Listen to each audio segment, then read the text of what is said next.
Hey guys, welcome back to the channel. So today's video we're going to be doing an oil change on a 2006 Honda Civic. This is for the 2006 to 2011, but let me go ahead and show you guys some of the parts and tools that you will be needing for this job. Alright, so the most important thing is obviously the oil. It is 5W20, and there's also going to be links in the description down below for all these things I'm using, including the oil. So if you guys don't want to have to leave your house, or you can probably have it delivered to your house same day, next day, depending on where you are located compared to an Amazon warehouse, definitely go check it out. Also, I do pick up a K&N kind of performance oil filter. This is rated to 20,000 miles. Which I always replace these every single time, but if you do like every other time, that's actually not a bad thing. Also, I did get a new drain plug. This one does have a little magnet in the tip. So if for some reason any debris, kind of like metal pieces or anything or shavings get stuck in the oil, it can get stuck to the little magnets. When you pull the drain plug, everything can come out with that. And it does come with a little crush washer, but if you're not replacing your entire drain plug, that is fine. Because you can also pick up these on Amazon. I think it's like a couple dollars for like this entire bag. And obviously there is way more than what you'll probably ever need, but it's like super cheap. And then oil filter removal tool. So these things are very helpful for a lot of different jobs, especially with this being a kind of like a metal can filter.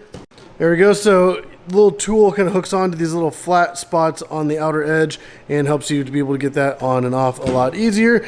And then obviously you're going to use a 17 millimeter for my case with this new drain plug.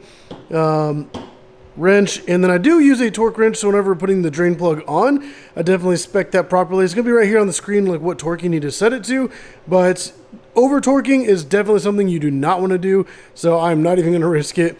And then obviously the oil drain pan. This one is super convenient because it has like the little funnel that comes out of it. It has a couple like little attachments, so you can extend it however high you would like. You put it right here. So then as it drains out of the car right into like a little bowl, it goes right down into the catch can, and there's even a little spout to pour out in the end. So this is pretty much everything. Well, you don't have to have all these things, but it does make life a lot easier, especially with this one. And all this stuff is on Amazon. So if you guys are interested in picking up any of this, definitely go check it out. Links in the description down below. But let's go ahead, get started with the car. I'm just going to go ahead and remove the oil cap so that when we do take off the drain plug, everything can just flow out nice and smooth. And then I'm also going to pull the dipstick up just a little bit to let a little bit more air in through that way. All right, so now that we are under the car, it actually says engine oil right here with the little arrow pointing at this plug. And there's also kind of like a low spot right here, so it helps kind of identify where the drain plug is. It is also the 17 millimeter, just like the aftermarket one I got. So what we're going to do is go ahead and I'm going to loosen this. There we go. So a lot of times it takes like one good kind of pull. And then once you loosen it, you can just unscrew it the rest of the way by hand. There we go. So I'm just going to let that go ahead and flow out. And then once it's all the way drained out, then we're going to go ahead and work on the oil filter. All right, so now the oil is done draining out, we can go ahead and take the new drain plug, put it in place, and make sure that the crush washer is on there. We're going to go ahead and tighten it by hand to start off with. All right. And then I'm just going to go ahead and wipe up the area a little bit since I'm here. And now I want to go ahead and use the torque wrench. And we're going to torque it down to 29 foot-pounds. So let me go ahead and take the 17 millimeter on here. And we can go ahead and tighten it.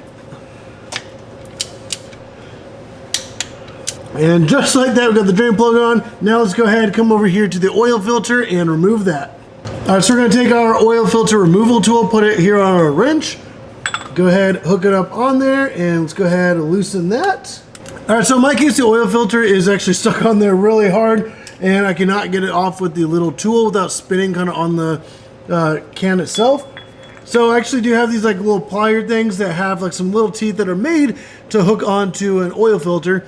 So I do have a link in the description down below for this as well, because I'm going to have to use this to get the stock one off. Usually when people take their cars to places, they over torque them, which they actually don't need to be more than like good firm hand tight. Some people put them on like extremely tight and you have to use all of your force just to get it off. So now I've kind of hooked onto here. Let me go ahead, and there we go. I'm already turning it. And yeah, this is extremely tight. Like I don't know why anybody would have it like this tight. This is kind of ridiculous. And if you over tighten it, you can actually damage the O-ring on it, causing it to be pretty much ineffective. Looks like it might be enough where I can maybe get it hand tight. There we go. Alrighty. And all the oil's just gonna start dumping out everywhere. So I highly suggest getting gloves too. There we go. And then I'm just gonna go ahead and flip it upside down and let all the oil kind of drain out of that. And then I'll just let that sit and kind of drip for a few minutes because there is some more oil running out. All right, so I'm just gonna go ahead and wipe up kind of the surrounding area where it's gonna be around the new oil filter. And let's go ahead and screw the new K&N filter right up into place. All right, so now it's pretty much hand tight, and I'm gonna use the tool just to tighten it just a little bit, but not by much. Oh, it's still kind of loose. There we go, it's a little firm. I don't want it to be too tight because you don't want it to get stuck on there and then not be able to get it off the next time. So now let's go ahead and go up to the top side of the engine bay. All right, so now we're gonna go ahead and put the funnel in place, and then we're gonna grab the 5W20 and we're gonna put in 3.9 quarts, and that's if you're replacing the oil filter, which we did. So go ahead and dump in as close as you can. There's a little notches along the back, so you can kind of see exactly how much you put in. And then we can go ahead and check the dipstick periodically just to make sure that we're not gonna be overfilling it. And then what I'll do is go ahead and set this on the floor so I can see kind of like on the back exactly how much I've used so far. And that was only 1 quart, so we're gonna keep on pouring. All right, so now what I'm gonna do is go ahead and set this aside because it is getting a little bit close to being full. So I'm gonna go ahead and pull out the dipstick. I'm gonna wipe this off on a clean towel here. And then we're gonna stick it back in. And you wanna make sure that it's sitting properly in like the little zone that it showed right here. So we're gonna stick this in place, push it all the way in, and then pull it back out and make sure that the level is correct. Which in my case, it's not all the way to the top of that line, but it's like just slightly before that. So we're actually pretty good. So I'm gonna go ahead and put the dipstick back in. I can pull the funnel out and close it on up.